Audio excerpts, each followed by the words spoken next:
was... Alan! Alan! Alan! Alan! Alan! Al! Alan! Alan!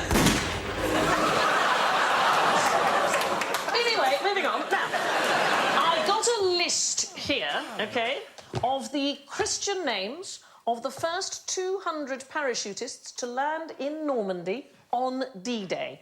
I'd like you to give me the name of any of them. Their Christian name? Any Christian name, yes. From Vladimir. Vladimir, we're going to start with. Yes. Another first name? Mordecai. Mordecai? Well, that's well, there's 200 choices in here. 200... John, Dave, William. Enid.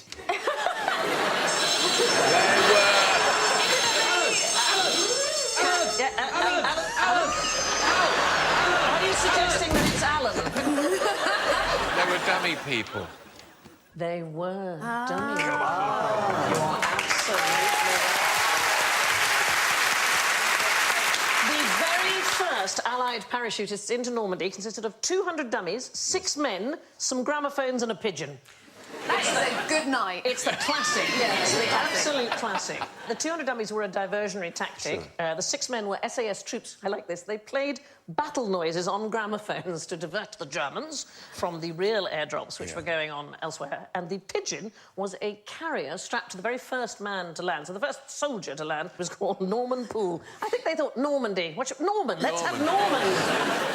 But the very first ones were 200 dummies, and they were all called Rupert, because British soldiers often refer to their officers as Ruperts. They were only 2 foot 9 inches tall, but from the ground they would have looked full size. So I've got helmets for you. If you wouldn't mind, just stick those on there. Just following orders. Yeah. Because we're going to show you from the ground what the parachute drop would have looked like. It would have looked like this.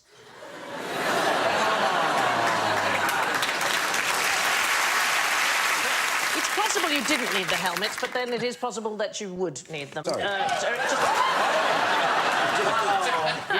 I needed it, yeah. So those are replicas, obviously, of Ruperts. They contained firecrackers so that when they landed, it sounded like they were firing. This one is anatomically correct. They distracted nearly a full German division, and in 2013, a Rupert was discovered in a garden shed in the UK, and nobody knows how he got back. We have a real one here, which comes from the Museum of Army Flying in Middle Wallop. Wow. Don't you love this country? We have a place called Middle Wallop. It is accompanied by his curator, Susan Lindsay. Thank you, Susan. Do you not think that is the coolest thing? Because how Rupert survived and made it all the way back to the UK, absolutely nobody knows.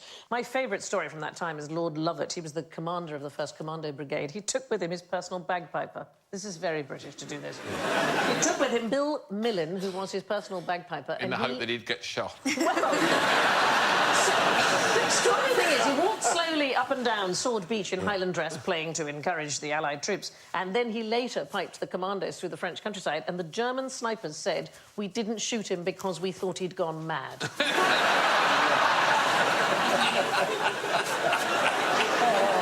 Jerry, now, this time that we're talking about, the Battle of Normandy, you were in the UK?